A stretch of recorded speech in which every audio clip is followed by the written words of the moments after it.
ప్రజా సొమ్ముతో కూటమి ప్రభుత్వ పెద్దలు జల్సాలు చేస్తున్నారు. రాష్ట్రంలో ఆర్థిక లోటు ఉన్నా కూడా వీరి జల్సాలు తగ్గటం లేదు. ప్రత్యేక విమానాల్లోనే చంద్రబాబు, లోకేష్, పవన్ కళ్యాణ్ పర్యటనలు చేస్తున్నారు. రాష్ట్రం అప్పుల్లో కూరుకుపోతున్నా నేతలు ఏమాత్రం పట్టించుకోవటం లేదు. వీకెండ్ ఎంజాయ్మెంట్ కోసం హైదరాబాద్, ఇతర ప్రాంతాలకు వెళ్తున్నారు. క్రికెట్ చూడటానికి ప్రత్యేక విమానంలో దుబాయ్, ముంబై వెళ్లారు మంత్రి లోకేష్. చంద్రబాబు 88, లోకేష్ 92 సార్లు ప్రత్యేక విమానాల్లో ప్రయాణం చేశారు. ఇక లెక్కకు మిక్కిలి ప్రత్యేక విమానాల్లో పవన్ కళ్యాణ్ పర్యటనలు చేశారు. టిఫిన్ మంగళగిరిలో, లంచ్ తిరుపతిలో, డిన్నర్ హైదరాబాద్లో చేస్తున్నారు పవన్ కళ్యాణ్. ప్రత్యేక విమానాలు, హెలికాప్టర్ నుంచి కాలు కింద పెట్టడం లేదు పవన్ కళ్యాణ్. ప్రజా సొమ్ముతో చేస్తున్న నేతల విలాసాలను చూసి జనం విస్తుపోతున్నారు. ఇదే అంశానికి సంబంధించి పూర్తి డీటెయిల్స్ అందించడానికి మా ప్రతినిధి రవీందర్ లైవ్ లో జాయిన్ అవుతున్నారు. రవీందర్,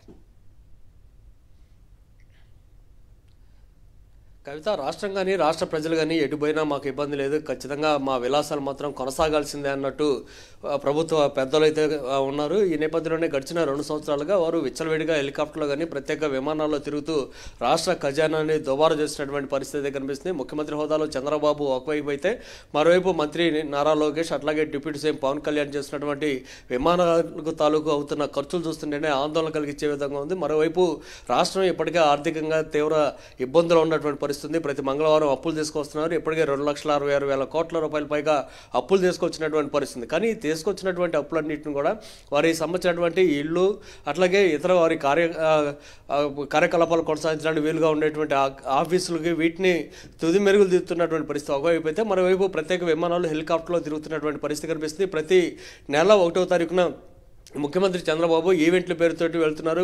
ఇచ్చేటువంటి పెన్షన్లు, అది కూడా ఒక కుటుంబంలో పెన్షన్లు ఇవ్వడానికి కూడా ప్రత్యేకంగా విమానంలో వెళ్ళి అక్కడి నుంచి మళ్ళీ ఆ స్పాట్కి హెలికాప్టర్లో వెళ్ళి అక్కడ వెళ్ళి తర్వాత ఒక ఈవెంట్, కేవలం 10 నిమిషాల్లో జరిగేటువంటి ఈవెంట్ కోసం కూడా విమానాలు, హెలికాప్టర్లు వాడుతున్నటువంటి పరిస్థితి ఒకవైపు అయితే, ప్రతి శనివారం వీకెండ్ ఎంజాయ్మెంట్ కోసం హైదరాబాద్ వెళ్ళిపోతున్నారు నారా లోకేష్ కానీ, ముఖ్యమంత్రి, డిప్యూటీ సీఎం. వీరందరూ కూడా ఈ వీకెండ్స్ని ఎంజాయ్ చేయడం కోసం ఇతర ప్రాంతాలకు వెళ్ళిపోతున్నారు. ఏకంగా క్రికెట్ చూడటానికి బొంబాయి వెళ్ళారు నారా లోకేష్. అంతకుముందు అయితే దుబాయ్ వెళ్ళి క్రికెట్ చూసిన పరిస్థితి.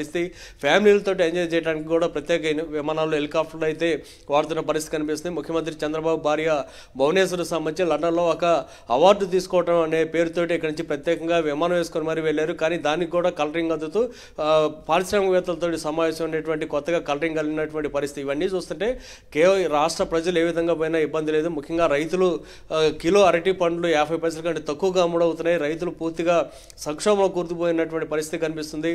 అయితే వారి గురించి మాత్రం పట్టించుకోవట్లేదు. కానీ వారి ఇళ్లకు సంబంధించి కానీ ప్రత్యేక విమానాల్లో, హెలికాప్టర్లో తిరగడానికి మాత్రం రాష్ట్ర ప్రభుత్వం తరఫున పెద్ద ఎత్తున ఖర్చు చేయడాన్ని రాష్ట్ర ప్రజలు జీర్ణించుకోలేకపోతున్నారు. కవిత.